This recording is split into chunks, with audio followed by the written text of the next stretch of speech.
All right, good evening, everyone. I am Joe Martucci here with Triax57, and welcome to our live stream of the 2024-2025 Winter Outlook for the Jersey Shore, hosted in conjunction with the Neptune Township Office of Emergency Management. We are obviously very cold right now. Temperatures about 10 degrees below average. Will it be a sign of winter to come? We'll talk about that in the coming minutes. So we're going to have the video board next to me throughout the presentation here. This was a photo from the Waverly Apartments in Neptune. This is actually where I used to live, right there. So there was a shot of me when it was snowing in Neptune. I believe this was about 2 years ago. This is over in Shark River Hills. This is how we'll run it down for tonight. We'll have a few words from Michael Bascom. He's the OEM director.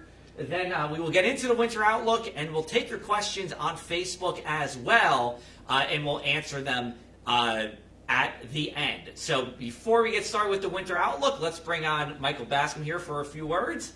He's going to come on in. I'm going to step on out, and we'll have him take it away. Thank you, Joe. Thank you very much for choosing Neptune Township to provide your winter outlook. Welcome everybody to today's winter weather preparedness program, and thank you to Joe Martucci and the team from Triax57 for hosting this program. I'm Michael Bascom, the Emergency Management Coordinator for Neptune Township. Neptune's a coastal community facing unique challenges from both coastal storms and winter weather. On today's live stream, before Joe provides our winter outlook, we'll take a moment to cover a few important topics that can keep you and your family safe. First up, we'll talk a little bit about coastal resiliency. As a coastal community, Neptune Township is particularly vulnerable to flooding and storm surge from hurricanes and nor'easters, most notably Superstorm Sandy of 2012 and the nor'easter of December of 1992. Over the years, we've made great strides in improving our resilience. This means not only enhancing our physical infrastructure, but also ensuring that our community is prepared when these storms come. We've been working closely with state, federal, and county agencies to strengthen our coastal defenses and mitigate flooding. From dune restoration projects on the beachfront and living shorelines on the riverfront to flood mitigation strategies that reduce flooding on our roads, lakes, rivers, and water basins. I'm sorry there. We're focused on reducing risk and improving the overall safety for our residents, while also promoting resilient building practices. If you're planning new construction or retrofitting your current home, be sure to check with our building department for the latest flood-resistant building codes. Now I want to dive a little deeper into one of the most important programs for Neptune residents when it comes to flood risk reduction and insurance savings, the Community Rating System, or CRS as we call it, which is part of the National Flood Insurance Program. CRS is a voluntary program that rewards communities for taking proactive steps to reducing flood risk. The more a community does to manage floodplain and reduce the impact of flooding, the more points it earns, and the better the flood insurance discounts residents can receive. Neptune Township participates in CRS, which means we've implemented a number of strategies aimed at reducing flood risks, such as floodplain mapping, maintaining flood control infrastructure, and implementing policies to prevent development in flood-prone areas. For example, we have rigorous zoning codes that ensure new construction in flood-prone areas are built to the highest standards of flood protection. By participating in CRS, Neptune Township has earned a rating that results in flood insurance discounts for our residents. Depending on your level of risk in your specific flood zone, residents can see discounts of up to 25% off their flood insurance premiums. To clarify this, if you live in a designated flood zone, having flood insurance is very important. Through the CRS program, many of our residents have already seen savings on their flood insurance. If you're unsure if you're receiving these discounts, or if you'd like to learn more about the CRS and how it can benefit you, I encourage you to speak to our office or your flood insurance agent. The CRS program is a perfect example of how a proactive community approach can lower financial burdens while also making us more resilient to the dangers of flooding. Moving on, we'll talk a little bit about a program that keeps our most vulnerable residents safe during extreme weather, the Code Blue program. Winter weather can pose significant risks, and the Code Blue program was created to ensure that anyone experiencing homelessness or at risk during extreme cold weather has a safe place to go. When temperatures drop below 32 degrees Fahrenheit, the Code Blue program is activated, and the township works with our partners at the Monmouth County Office of Emergency Management, local shelters, churches, and community organizations to provide warm shelter and support to those in need. We urge our residents to keep an eye on their neighbors, especially those who may be elderly or living alone, to make sure that they're aware of this program and they know where to seek shelter during these cold snaps. If you see someone in need during a Code Blue event, please don't hesitate to contact us or one of our local partners, or have them call 211 for assistance. Together we can ensure that everyone in Neptune stays warm and safe this winter. Now let's talk about some general winter weather preparedness tips. While we're a coastal community and often think of hurricanes, winter storms can also be dangerous. Depending upon your perspective, Neptune has either been fortunate or unfortunate to have gone without a significant snowstorm since Winter Storm Grayson in January of 22.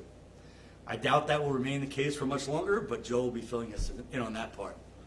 While, not to divulge anything that Joe may be saying because he hasn't told me anything yet, but while last winter was mild, very significant snowstorms have impacted Neptune several times during my tenure, the worst of which was likely the blizzard of 2010, which dumped nearly 30 inches of snow on Neptune over a very short period of time. So here are the tips.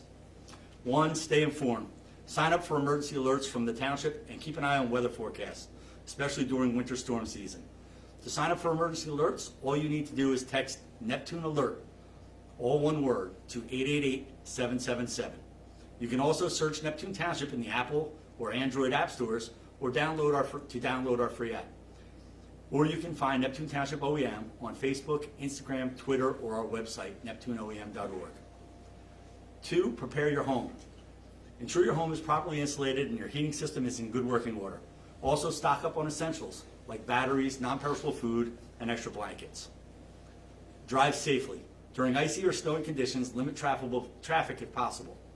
Keep a winter emergency kit in your car, including water, snacks, a blanket, and a flashlight. Check on your neighbors. Reach out to elderly or vulnerable neighbors during extreme cold and make sure they're safe and they have what they need. Know where to go. If you don't have adequate shelter during a winter storm, know where the local warming centers are and where the local shelters are located. Be patient and understanding.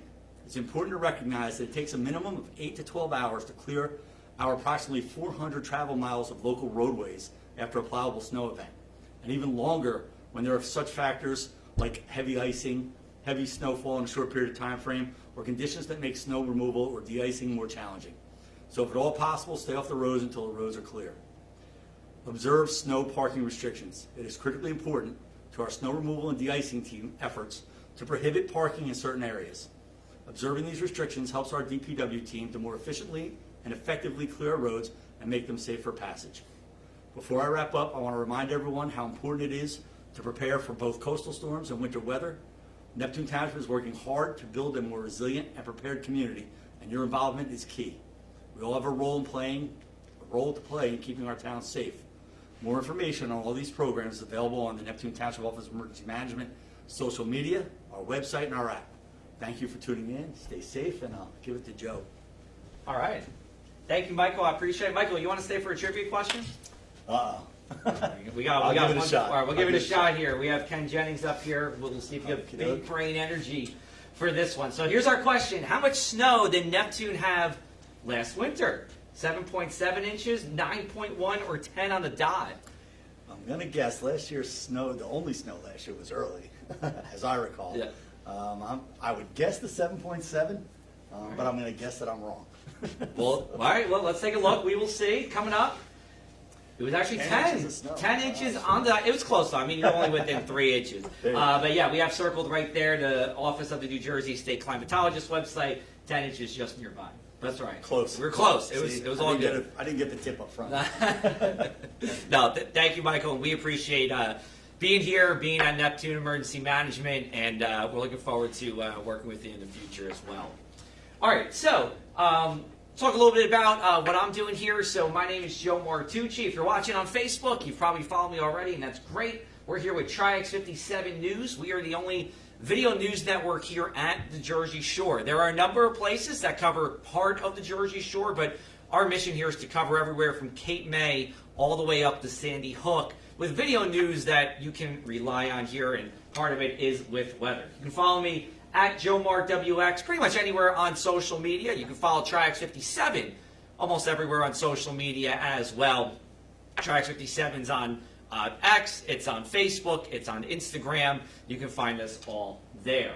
What we do in terms of weather at Triax57, we're doing regular daily forecasts for you. You can find that on our website, Triax57.com. You can also find it on our social. We want to make sure we're everywhere. We're giving the information to you.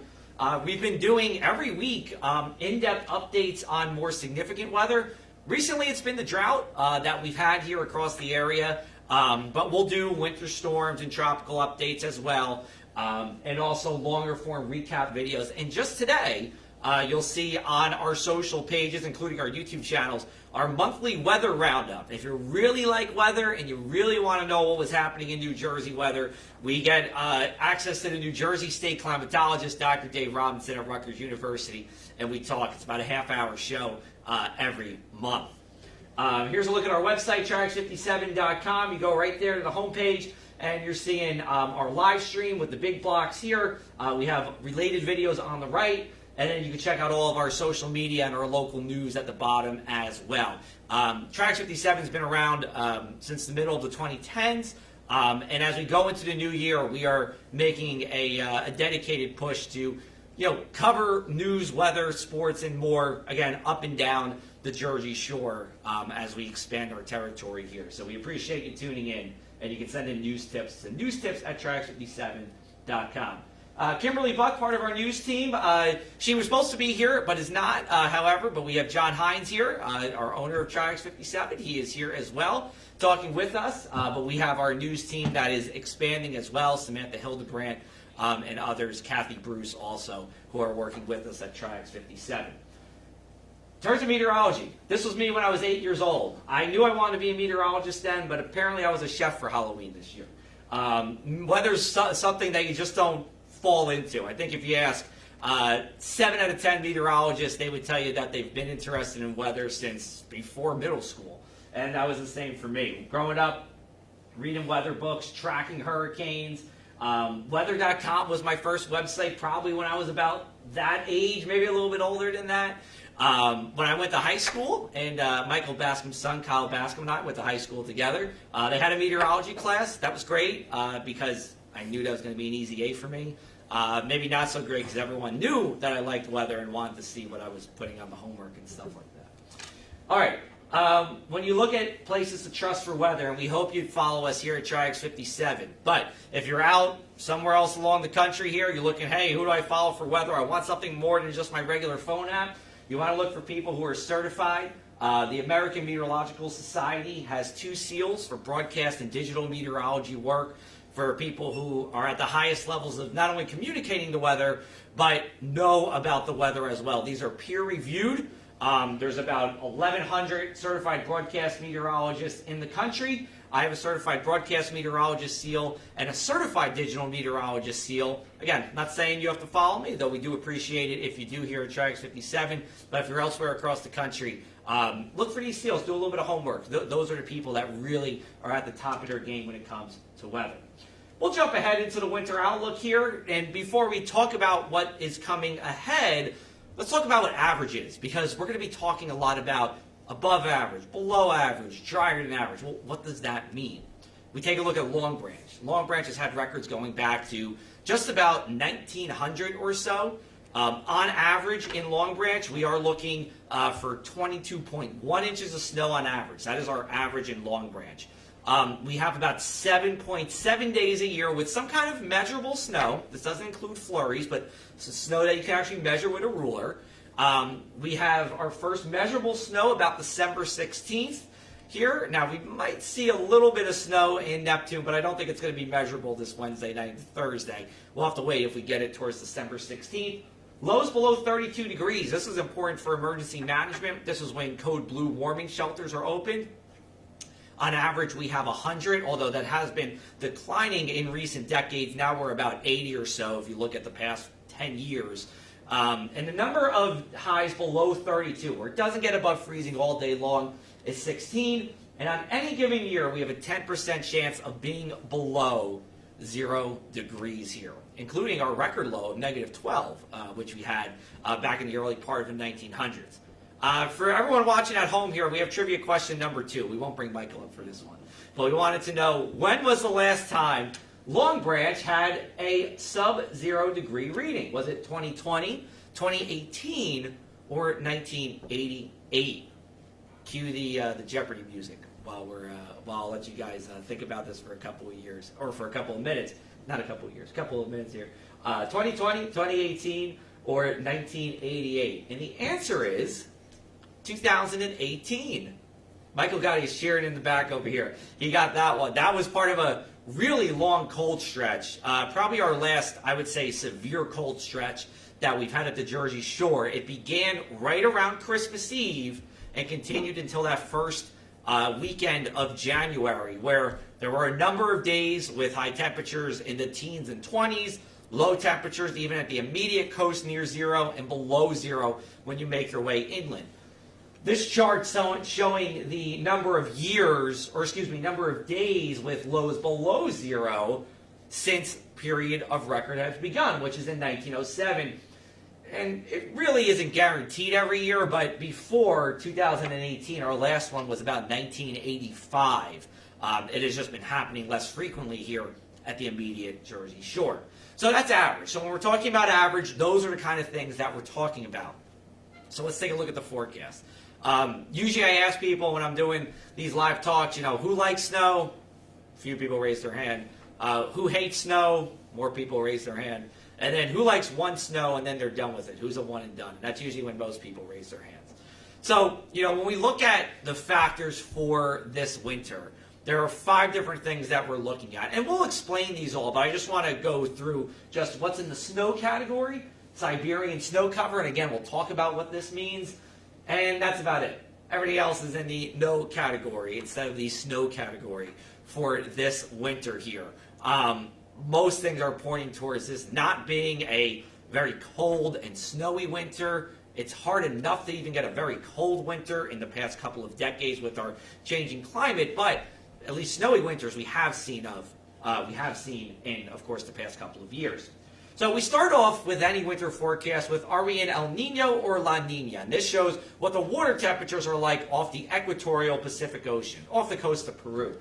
Let me go back here. When you're in a La Nina, they're cooler than average waters, and when you're in an El Nino, you're in warmer than average waters. La Nina means the girl in Spanish. El Nino means the boy in Spanish. Well, we look at this year, and our water temperatures are cold. We are in a just on the precipice or just on the cusp of a weak La Nina here for us in the Pacific Ocean. So what does that mean? Well, if you look at just weak La Ninas alone, and we zoom into New Jersey here, it paints a drier trend, not only here in Neptune, but up and down the Jersey Shore, and one with less snow as well. Going towards here, the difference from average snowfall, we're in that below average territory. So that's check 1 for a below average snowfall when it comes to this winter. Then we also look at Siberian snow cover. This was a video I did for Triax57. You can find it on our social media pages, on our YouTube channel, and streaming on our website too. This is with Dr. Judah Cohen.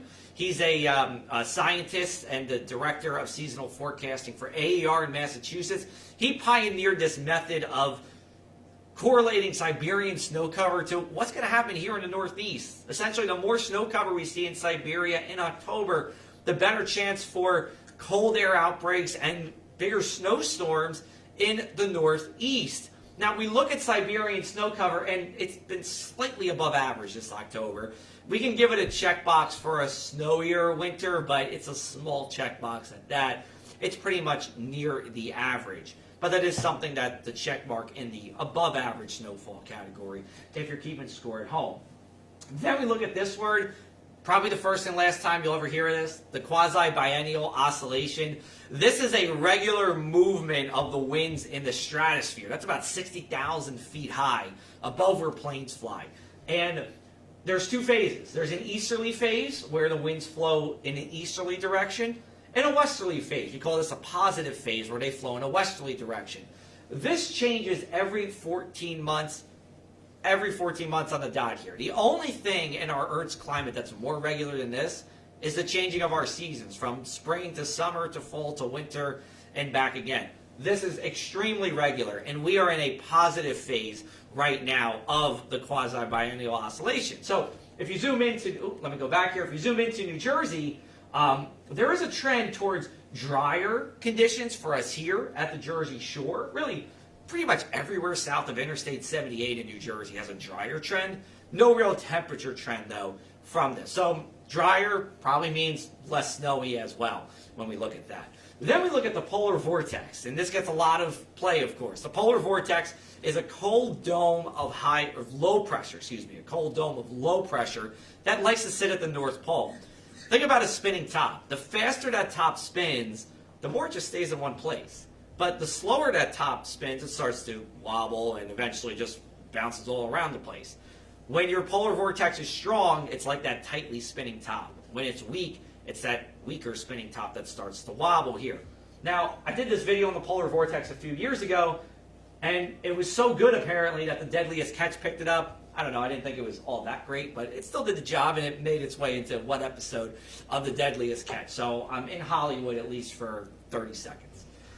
All right, so we take a look at our polar vortex over the next 2 weeks. I have New Jersey. I might have a star. Nope, I don't. New Jersey's right here. I thought I put a star there. My apologies. So New Jersey's in that blue area over the next 2 weeks, but it's stretching from the North Pole and really making its way into the Great Lakes in this center part of the country. But even with a glancing low of the polar vortex, temperatures are still 10 degrees below average for this time of the year. Imagine what happens when we get the brunt of it, something like we saw in 2017 into 2018, where we had our last sub-zero temperature. So we're going to get this brush by from the polar vortex, not only now, but in the next 2 weeks as well. Then we look at our ocean temperatures and how much above or below average are forecasted to be. We'll look at two areas. One, right off the northeast coast. Temperatures are actually expected to be below average for our sea surface temperatures. And to me, that means that we're going to see weaker coastal storms. Why is that? Well, coastal storms love a difference between cold landmass and warmer temperatures, relatively warmer temperatures on the water. The bigger the difference, the more that coastal storm can explode.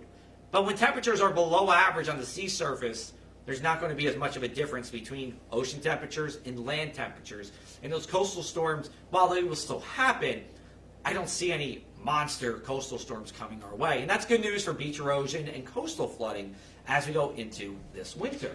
But we also have some warmer waters in the tropical Pacific Ocean. We call this the AQM. There's a lot of acronyms in meteorology. But the AQM is the Warm Atlantic Quad Pole Mode. Now, what that's going to do for us is give us actually a slight wetting signal, wetter than average signal, in the northern part of the Jersey Shore. But you go down south, it's hard because this is very pixelated, but you go further south into New Jersey, places like Vineland or Cape May, there's a slight drying trend there. But for us, a little bit above average. But generally, again, weaker coastal storms, less potential for bigger hits of snow, but maybe a little bit of a wetting trend. So what does this all mean? Well, we look at our storm tracks for the winter, and this is from my friend Steve DiMartino. He is a certified digital meteorologist. He owns NYNJ PA Weather in Freehold. I asked him if I could use this graphic because I really liked it. He said sure, so thank you, Steve. And here's a look at our storm tracks for this winter. So you look at 2, 3, 3A, and 3B. These storm tracks are pretty close to us here at the Jersey Shore. What this means is that we're probably going to see rain or mix when these storm tracks come, because winds, for the most part, will be from some kind of offshore direction, whether it's east, southeast, or south. You know, it could be one of those where, you know, Long Branch is maybe 40 and raining. Same thing here in Neptune. You go down to Atlantic City, it's 55 and raining, and Morristown and the northern part of the state is 29 and snowing. So that's a look at those storm tracks. Then we look at the storm track 1. Now, we're going to get this on Wednesday night into early Thursday. It's an Alberta clipper. It's a cold, fast-moving, low-pressure system. It can bring snow, but it usually doesn't bring a lot of snow. Something where you might just, you know, shovel the sidewalk once and be done, or maybe brush it off with a broom. We're going to see this Wednesday night to Thursday. I don't think Neptune's going to see any snow, maybe a few flurries. Nowhere along the Jersey Shore or even east of the Parkway accumulates. But if you're west of the Garden State Parkway, I would say you see anywhere from a coating to an inch of snow on the grassy and colder surfaces. But those are the kind of things we're talking about with Alberta clippers. The one thing that could bring us, we'll say, a decent amount of snow is this storm track 4. This is a stationary front. So there's cold fronts, there's warm fronts, and then there's stationary fronts and they don't really move. Waves of low pressure right along these stationary fronts. If we get this, it could be a long duration, usually a long duration of wintry weather. It could be mixed, could be snow, but it's generally light. It might be something where it's around for 3 days and you end up with 5 inches of snow over 3 days. That we can handle. So as I've said, all of these are rain, mix events, or lighter snow events. I haven't said anything about heavy snow. We can always have a freak nor'easter that brings half of our snow for the year, 15 inches, 20 inches, right? Even up to our seasonal total of 24 on rare occasion. But I would say that is very unlikely for this winter. So we take this down month by month. We'll start with December here. We have our average highs on the right, along with our average lows, and our average snowfall. December, it's cold now. It's below average now, and it should stay that way for the first half of the month. But not much in the way of snow. You can see a few flakes here at the Jersey Shore Wednesday night to early Thursday, but that's about it. It's just below average and about 7 to 10 degrees so. The question is, will the polar vortex make a direct connection at some point this month? Instead of it stretching into the Great Lakes, does it come into the Northeast? Or does a piece of it break off and come into the Northeast? If it does, then we look to another part later in the winter for some more significant cold and snow. If it doesn't, winter as we know it might be over. It could be an early winter for us because when we go into January, there's a pretty strong signal. We're just in for one long January thaw. Now, it is our coldest month of the year on average, so there's going to be a number of days that are 49 degrees, still chilly, of course. But I think you'll see a number of days in the 50s and 60s when it comes to our high temperatures.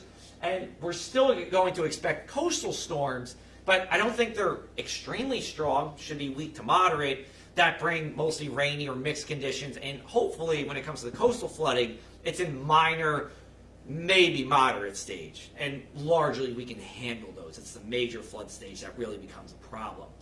We go into February. I think that generally mild pattern continues into the first half of February. If the polar vortex makes that direct connection to the Northeast in December, I do think the second part of the February here when we have another chance for some extended cold and bigger snow potentials here. But again, it has to make that direct connection. Now, February sees 6.2 inches of snow. It's actually our snowiest month of the year in many places in New Jersey, not January, even though January is our coldest month of the year on average. Then we go to March, and March is so tricky to explain here at the Jersey Shore because I don't think it's going to be a very wintry month, but it's super hard for it to be a very springy month here at the Jersey Shore. We'll get our average amount of storminess. We'll get a few coastal storms and some rain, and we do need that rain. But I don't see any big blockbuster snows coming in March here. The thing is, and we know if you live at the shore, you get skunked by the sea breeze throughout the month of March here, where it's 50 degrees here in Neptune, but it's 75 in Triax. We always see days like those here, even into April. We get those as well. So it's really hard for the immediate coast to be well above average in March, but I think we should be at least a little bit above average with our temperatures as we go into March. We talk about our drought here. Now, this update is from November 26th, but as we talked about in our monthly weather roundup with Dave Robinson today, he's on this panel that actually makes these maps, helps to make these maps. He said no change for this week's update, which will come out on Thursday. Neptune's right on that edge of extreme drought and severe drought, that D3 or D4. Just a shade over 50% of New Jersey is in drought. And this is our worst drought in the state since 2002. It's been over 20 years since we've seen a drought this significant. We've all seen the reservoirs being low. The Manasquan Reservoir is low. If you're in the southern part of the state and you're watching this, groundwater and our streams have been running really low, even with the rain we saw over the past 2 weeks or so. And we're in a drought warning by the New Jersey DEP. Now, there's a difference between the drought warning and what's on this map. What's on this map, you can kind of think of it as just the facts. Hey, we're looking at what's happened over the past couple of months. This is what our stage of drought is in. Based on that information, along with other conversations, the state then issues this policy. We were in a drought watch in October. Now we're in a drought warning. The next stage would be a drought emergency, and that's when we would see water restrictions, mandatory water restrictions across the state. If you have New Jersey American Water, you probably got a text a few weeks ago when this got issued, saying that there were mandatory water restrictions, but it's not statewide. That's just based on the private company, New Jersey American Water. The drought warning by the DEP is a step below the emergency, where there would be mandatory water restrictions.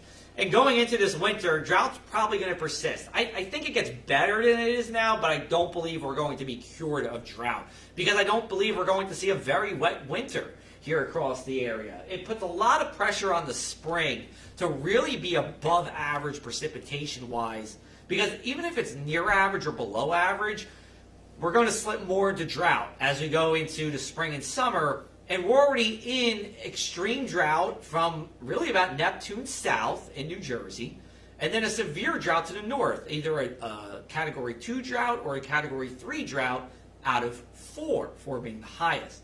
So when it comes to drought, a lot of times these things are multi-year. In 2002, when we had really a drought as significant as this, it really started in 1998 and just kind of persisted, and eventually the bottom fell out in 2002. We've been in drought for a good period of time in the state since 2022. So it's possible that we haven't bottomed out yet. I hope we do, knock on wood. I hope this is the worst of it. But it could be worse as we go into next year. We have to see what our precipitation is like as we go into the spring here. So to recap our winter forecast, on the right is my snowfall forecast probabilities. So we have a 65% chance of, I believe, snow being below the average here. And then a 20% chance of being within 3 inches of average, so say between 19 inches to 25 inches, and then a 15% chance of being above average, because it really only takes one big nor'easter to dump 20 inches of snow, and then, hey, you only need another 3 inches to be above average. It's possible, I don't think it's likely, but I can't rule it out. So likely to be less snowy than usual. December should be colder than the average, because it's going to be colder than average for the first half of the month. And then generally mild from here on out. Average amount of storminess, for those of you who live where there's coastal flooding, we are talking about probably about maybe a little bit above average when it comes to our coastal flooding events. But I think most of them will be minor or nuisance kind of flooding that many towns, like here in Neptune, you can certainly handle. It's just a nuisance here. So, with that being said, I want to say thank you everybody for watching for our virtual live stream event. We have 2 QR codes here, so if you're watching on your computer, you can hit it with your phone, but you can follow, or you can stream Triax57 on the left with that QR code, and then you can also follow me on the right with the QR code there. So we appreciate everybody watching. We're going to do some question and answers. Big thank you to Neptune Township Office of Emergency Management for having us here tonight in Monmouth County, and we will talk with you soon, and we'll see what kind of questions we do have. We're going to see if we have any. I'm going to check out the live stream, see if John has anything for us. Anything for us, John? Did I answer all the questions? Let's take a look. Let's see. We have a hi from my Aunt Gigi. Hi, Aunt Gigi. Steve says, Steve, who's also a meteorologist, he said he wanted to be a meteorologist from an early age, definitely in middle school. And I believe we had some people answer our trivia questions, which is great. Otherwise, I think we answered everything. I'll leave it to our emergency management audience. Anything I didn't answer you guys would like to say? No? I think we're good. Think we're good? Kyle says we're good. John, we're good? Yeah. Awesome. Well, thanks everybody for watching our first Triax57 winter weather forecast. Again, big thank you to Neptune for having us, and we'll talk with you soon here on Triax57.